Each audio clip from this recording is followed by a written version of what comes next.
一起绑架案竟无意间使一把失踪多年的左轮手枪重见天日，而这把枪正是曾让全台震惊的双井命案中被抢走的警用手枪。让人意外的是，就在绑匪即将被押赴刑场之际，再度爆出惊天猛料。警方根据匪徒手绘的地图，竟挖出了他们苦寻多年的2把卡宾枪。当年台湾有名的4大悬案均与这2把卡宾枪密切相关。究竟是怎样的匪徒能够策划如此骇人听闻的大案呢？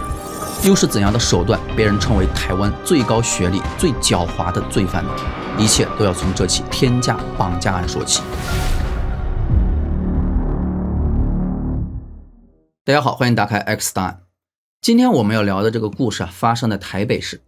1990年12月18号的晚上10点多，女主彭学芬接到了一个陌生人的电话。电话那头人跟她说，她老公被绑架了。一开始彭学芬并没有当回事，觉得这准是个恶作剧。可时间1分1秒的过去丈夫吴东亮却一直没回家。等了差不多1个小时，彭学芬坐不住了，她给丈夫的办公室打了个电话，结果秘书告诉她，吴东亮早下班回家了。这时候彭学芬心里有些不安了，她开始怀疑丈夫可能真遇上事了。果不其然，没多久绑匪又打来电话，说你老公在我手上，别慌，只要你拿出1亿元赎金，他就能平安无事。记住，不许报警。按照当时的汇率来算，1亿台币差不多就是2000多万人民币。不管是台湾还是内地，对一般的家庭来说可能一辈子都赚不了这么多钱。但话又说回来了，那也得看是对谁家。要是彭雪芬家为了救她老公吴东亮，这笔钱还真能拿出来。那到底是什么样的家庭呢？咱们先来看看这夫妻俩的情况。被绑架的吴东亮出生于台北，时年40岁，是个知名财团的大亨。他家族的星光集团是台湾5大集团之一，其业务从医疗到金融再到商贸，几乎把台湾人的生活方方面面都包圆了。根据2020年美国福布斯杂志公布，吴东亮总资产达到14.6亿美元，是台湾的50大富豪之一。接下来呢，咱们再看看女主彭雪芬。彭雪芬出生于台北，时年30岁。她曾是一位红极一时的明星。17岁的时候被星探发现，开始拍广告。红了之后呢，还演了拒绝联考的小子的女主角。这一下就成了全台湾追捧的清新女神。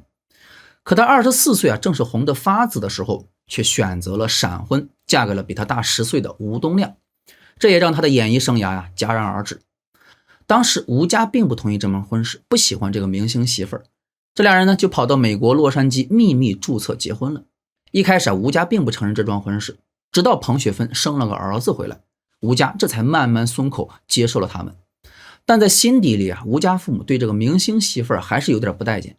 就算回台湾过日子，彭雪芬在吴家也是受冷落的。直到这起绑架案的发生，接下来我们就回到这起绑架案，看看彭雪芬在当时究竟做出了怎样的决定，以至于让吴家人对这个明星媳妇儿彻底刮目相看了。彭雪芬接到绑匪的勒索电话后，一边准备赎金，一边赶紧想办法报警求助。不过他并没有直接去附近派出所报案，而是通过人脉直接联系到了警政署署长。因为他心里明白如果在派出所报案，消息指不定一下就传开了。绑匪要是知道了，那丈夫吴东亮可就危险了，毕竟人家在电话里威胁过，不许报警。警方接到彭雪芬的求助那是相当重视。警方高层马上就派人到吴东亮家里进行各种监听部署。可怪就怪在警员刚进吴家没一会儿，绑匪电话又打来了，说看到警员进家门了，并且警告彭雪芬不许让警员待在他家，说再让警方掺和就真的要撕票了。彭雪芬不敢拿丈夫的生命去冒险，于是当机立断，把家里监听的警员全给赶了出去，还干脆给警政署长打电话，不需要他们的帮助了，要求把在他们家周围埋伏的人都给撤掉。警方这个时候回过神来了，感情这绑匪就在附近盯着他们的一举一动了，于是警方就放弃了现场监控这一策略。这个时候呢，完全就剩下彭雪芬一个人跟绑匪周旋了。没过多会儿，绑匪又打来电话了，这回直接开门见山，让彭雪芬先交500万赎金，指定他亲自开车去交款，还特别强调不许让警车跟着。后来警方就分析了，开口要1个亿，结果先交500万，这明显是绑匪想看看彭学芬到底有没有诚意，或者有没有报警。第二天晚上7点，彭学芬带着500万现金开车出发去交款。没想到他车刚开出车库就看见警车在前方已经准备好要跟着他了。彭学芬一想，要是警车被绑匪发现了，那不得把绑匪给惹毛了呀，所以他心一狠，猛踩油门，一下子就撞开了警车。他知道这个时候绑匪肯定又在暗中监视他了，这样也好让绑匪知道他是真心诚意准备交钱的。警方也是做了不少准备不光有警车，还安排了几辆出租车，远远的在暗中保护彭学芬。不过呢，这事并没有告诉彭学芬。可警方也不知道绑匪会临时指定哪个地方交款，所以调度起来特别难。彭学芬开着车上了中山高速公路，一路向南开。车开到86.5公里左右的时候，绑匪让他减速，然后在一个有高架桥的地方停下来。这个时候呢，一个吊篮就从桥上垂了下来，里边放着一部大哥大。绑匪让他把500万现金放进吊篮，然后把手机拿走。彭学芬照做后呢，吊篮很快就被拉上去了。因为这座高架桥差不多有4-5层楼高，周围又是那种斜坡，警方根本来不及反应，只能眼睁睁的看着绑匪把赎金拿走。绑匪拿到第一笔钱后呢，估计是觉得彭学芬挺有诚意的，所以在案发的第3天晚上又联系他，让他带上剩下的9500万出来做最后一次交易。绑匪先是让他在台北市区到处开车转悠，这期间绑匪不停的变更指令，一会儿取消计划让彭学芬回家，一会儿又改变主意，声称立即要缴款，反反复复折腾了4个多小时。最后绑匪终于确定了地点，指示彭学芬开到新北市的一个山区。警方的车辆呢，一路都在后边偷偷的跟着，可他们压根儿不知道绑匪早在山区的最高处盯着呢，能清楚的看到山下的情况。绑匪发现有警员一直跟着，再次告诉彭学芬今晚取消计划。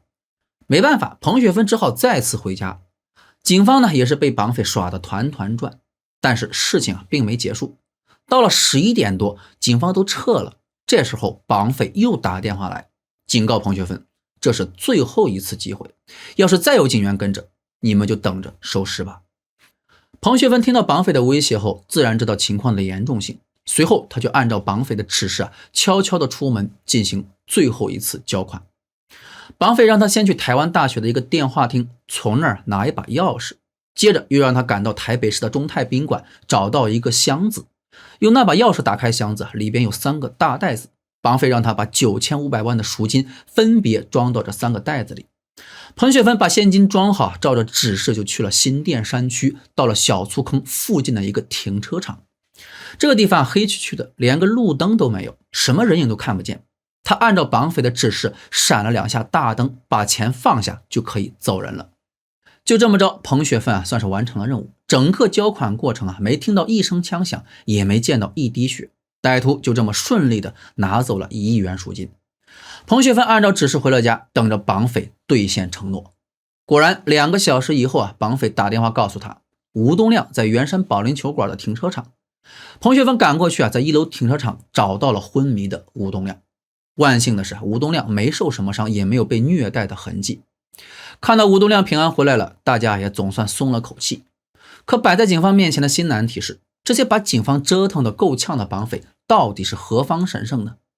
因为吴东亮被绑架的时候眼睛一直被蒙着，还被下了迷药，根本提供不了任何线索。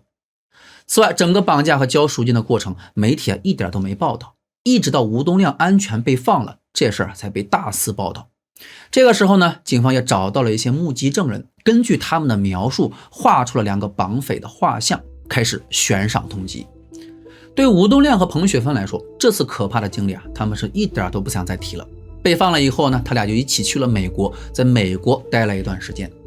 不过呢，在走之前，他们留下了一个关键的证物，就是绑匪在高速公路交赎金的时候呢，给彭学芬用的那部大哥大。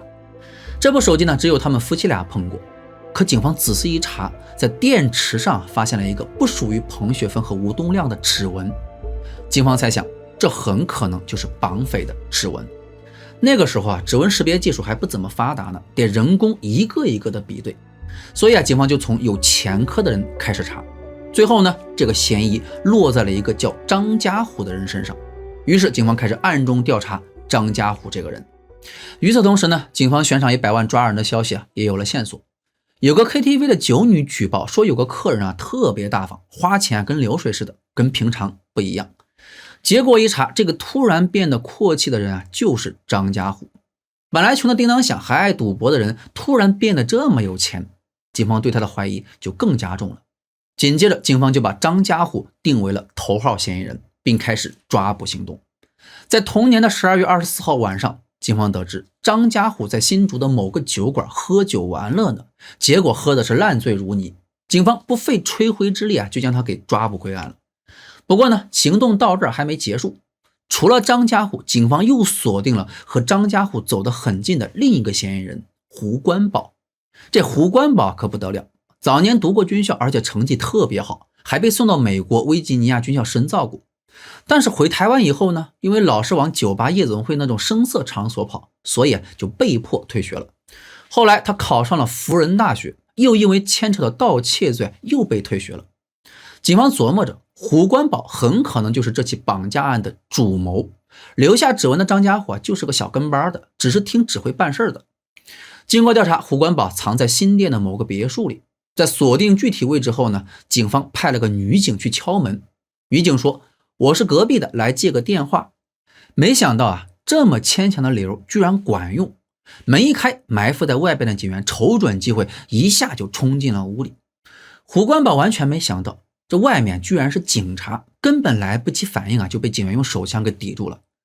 不过呢，毕竟是当过军校生的，胡关宝反应很快，手一伸，居然把警员手里的枪给抢了过来。警员一看自己的警枪被抢了，赶紧抱住胡关宝，死死地抓住他拿枪的那只手。两人倒在地上的时候呢，胡关宝差点就开枪了，所幸警枪的保险没开，他扣了几次扳机都没打响。最后呢，胡关宝还是被警方给制服了。接下来的3-4个小时警方开始在屋里搜查，可翻遍了整个别墅，就是没找到藏起来的巨额赎金，也没有找到其他的犯罪证据。可能是胡关宝知道在劫难逃了，于是就说出了屋里有个隐蔽的密室，警方这才找到了入口。结果进去一看，好家伙，这密室里头除了那9500万赎金，还有大量的枪械及其他赃物。在众多的武器中，居然还有一把特殊的左轮手枪。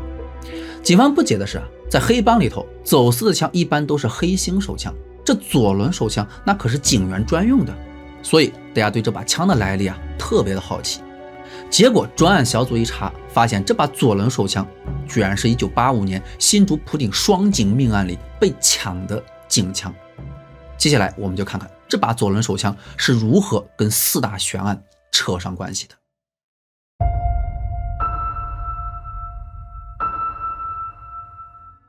时间回到1985年11月26号的凌晨，新竹市普顶派出所警员林有福和周坤清接到报警电话，去到了一个非常偏僻的地方，没想到竟中了埋伏，被人枪杀。两人的警枪，也就是左轮手枪，被人抢走。后来警方经过对命案现场留下的弹壳以及枪托，惊讶地发现凶手用的居然是卡宾枪，而这卡宾枪其实是警方找了2年的失枪。这丢失的卡宾枪又是怎么回事呢？这就要追溯到更早的1983年屏东枫港失枪案。我们把时间再往前推到83年11月18号的晚上，屏东县枫港派出所里只有2个警员在值班，力量特别薄弱。这时候呢，歹徒趁机下手，目标就是派出所里边的枪柜。他们直接闯进派出所，熟练地剪断了报警电线，然后把整个枪柜给搬了出来，并给撬开，偷走了2支卡宾枪。据说当时值班的2名警员都睡着了，而这2支被偷的卡宾枪就成了后来一连串罪恶的开端。在卡宾枪丢失的1个多月后也就是1983年12月31号凌晨4点半，位于台北市华南银行和平东路分行，有2个蒙着脸拿着卡宾枪的歹徒冲进去，对着银行值班的人喊道：不准动，不准出声。其中一个歹徒呢，还把枪的弹匣取下来，特意把子弹露出来，吓唬他们说看清楚了，是真枪。不过呢，这次抢银行跟咱们平常想的可不太一样。这俩歹徒呢，并没有吆喝着拿出钱来，反倒是把银行员工用手铐铐起来，然后自己直奔金库。现场值班的人都挺纳闷的，这歹徒好像不太懂银行的运作流程啊，因为要打开金库啊，不光有特定的钥匙，还得知道密码，而且这些权限可不是每个职员都有的。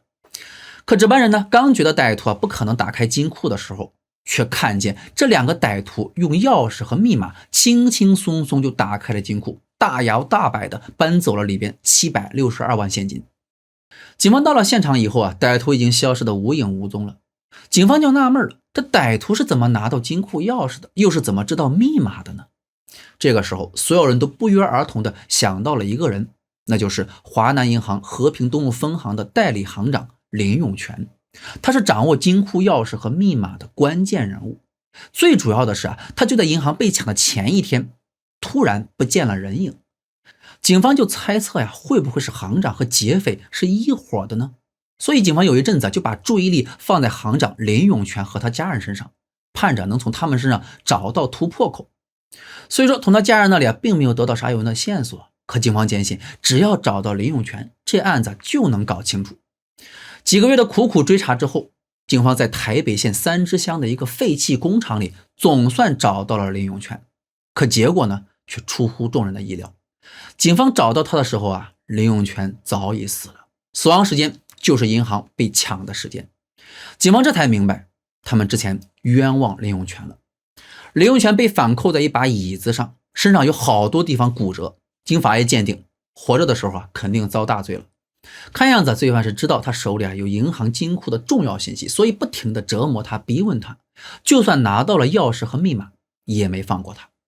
虽然警方弄清楚了林永全这部分的情况，可在追查罪犯这方面几乎是没啥进展。现在剩下的线索呢，就只有歹徒作案的时候用的那2把卡宾枪了。这前边几个案子还没破，桃园的一家加油站也被拿着卡宾枪的歹徒给抢了。好在警员赶到的及时，这加油站损失不大。不过可以确定的是，匪徒手里拿的也是卡宾枪。这警方就怀疑了，这几起跟卡宾枪有关的案子很可能是同一帮人干的。但是呢，查了好久，这4大刑案一点进展都没有。因此呢，这几起案件也被称为台湾4大悬案。在回顾了上面的这4大悬案之后呢，我们再回到胡关宝身上。当警员看到从他别墅的密室里搜出的那把左轮手枪后，很快就把所有没破的悬案都串起来了。警方这才明白，这么多年没破的大案子可能都是胡关宝和他的团伙干的。可是呢，胡关宝面对警方审问的时候死不承认，什么也不交代。警方这边呢，因为时间过去太久了，当初的证据都找不到了。关键那2支卡宾枪也不知道在哪儿，没有明确的物证，所以警方一时间拿胡关宝也没办法。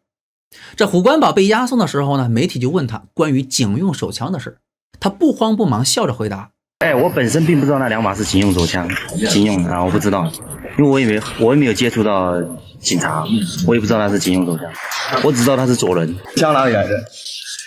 我想应该你们都知道啊。现在有一把枪杀过警察，你怎么说呢？我也很遗憾。是你干的吗？是我干的，我绝对承认。胡关宝面对媒体的时候，那个沉着冷静、面带微笑，实在让人琢磨不透。所以他让警方是又爱又恨。明明知道他嫌疑特别大，这几起没破的案子都跟他有关系，可警方就是没有直接证据能拿到法庭上去指控的，又不能逼供，所以让警方觉得特别无奈。就这样僵持了3个月的时间，一点突破都没有。就在调查陷入僵局的时候偶然间有个线索冒了出来。负责这起案件的警员在翻以前的档案时意外发现了一条1984年8月16号的报案记录。台北市某银行的工作人员报案说，有个女的拿着1万块来存钱，员工就发现这1万块正好是去年华南银行劫案里被偷的连号钞票，所以就马上报了警。警方当时就询问这女的，她说这些钱是她男朋友胡冠宝给她的。不过呢，当年警方并没有查到胡冠宝这个人的任何信息，这条线索就这么阴差阳错的被埋到了现在。现在呢，胡冠宝被抓了，再翻到这条以前的线索，看到胡冠宝这个名字，警员突然意识到，这不就是胡冠宝的谐音吗？为了确定是不是同一个人，警方决定把当年那个拿钞票的女的给找出来，请她来指认。费了好大一番功夫警方总算找到了这个女的。经确认，她男朋友胡冠宝就是现在被关着的胡冠宝。面对这一指控啊，胡冠宝承认确实参与了华南银行抢劫案。可是有了人证还要有物证啊，这卡宾枪在哪儿？金库的钥匙又在哪儿呢？可是胡冠宝这个时候还死扛着，他一开始说案发时用的油压剪和金库钥匙被他埋在了某个地方，他还装模作样的画了一张地图让警方去找。但不知道是他故意糊弄警方，还是过了7、8年记不清楚了，反正警方怎么找都没有找到他说的那些东西。接着他又假装配合，说要亲自到现场指位置。其实呢，他心里打的就是趁机逃跑的主意。不过胡冠宝这点小心思早就被警方看穿了，因为他之前好几次出庭，每次都不安分，总想找机会逃跑，所以警方干脆不陪他玩了，就在监狱里审他。在接下来的8个月时间里，胡冠宝一会儿真一会儿假的口供，搞得警方是晕头转向的，始终没弄清楚整个案件到底是怎么回事。当时呢，他的2审死刑判决已经下来了，也就是说胡冠宝可能随时都会被执行枪决。这下胡冠宝心里慌了，知道不能再拖了，就想着在死刑执行前多供出点东西，好让自己有点利用价值，多活一天是一天。所以就在这关键时刻，他总算说出了卡宾枪的埋藏地点。这次警方按照胡冠宝画的地图，在新店小松坑山区一个公寮前的空地上挖出了用油布包着埋在地下的2把卡宾枪。经确认，这2把枪就是当年从屏东枫港派出所丢的，其中1把呢，枪管子被锯短了，可能是为了方便携带。随着人证物证都齐了，胡冠宝对他牵扯的那4大悬案也都认了，这在困扰台湾多年的悬案总算结束了。1991年10月24号，最高法院宣布胡冠宝和张家虎死刑定谳。在2个星期后的11月17号，他俩就在台北看守所被执行了死刑。胡冠宝除了创下1亿元勒索金额的记录外，在11月7号执行死刑前，他与执行检察官有一段长达55分钟的谈话。这段交谈时间之长也成为了另一项记录。也正是这55分钟谈话引发了许多传言和猜测。有人说可能4大悬案另有主谋，也有人说胡冠宝死前又供出了其他的案件。胡冠宝究竟向检察官供出了什么？除了那位检察官，应该没人知道细节了。事实上，天下真的没有白吃的午餐，天下没有不劳而获的事情。你想不劳而获的话，一定要付出代价。这个代价也许会非常的惨痛，也许会给自己、家里、朋友、亲戚带来永远不可磨灭的这个羞辱。我在此也呼吁想要作奸犯科的人，能够多想想自己的父母。我想胡冠宝最后面对媒体所留下的这段遗言就是今天节目最深刻的结语了。好了，本期视频就到这里，聆听他人故事，体悟你我人生，我们下期见。